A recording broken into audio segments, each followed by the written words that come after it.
What's up, guys? Good morning. Just trying to get the yellow bike ready for Hogwaller. This is our stock one still. Just preload is maxed out.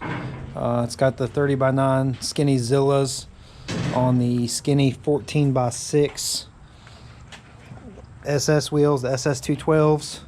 Oil's already been changed. Just wanted to go ahead and do the differentials, get it ready for Hogwaller. We ride and sit in a lot of water for a long time, so take every kind of precaution that we can, keep this thing in good shape. Other than that, just wanted to talk to y'all. Red one, I'm also getting the red one gear reduction finished up, so I'll jump back on that after I do this. Just wanted to give y'all a show around. This one hasn't seen much camera since I got the GoPro, and this is my first video on the Hero7 black. So kind of looking at the video quality of this one compared to my Hero that I bought earlier this year. Actually, I think I got it Black Friday. So just show y'all this, and I'll get to work and get ready. Hopefully I'll see some of y'all at Hogwaller.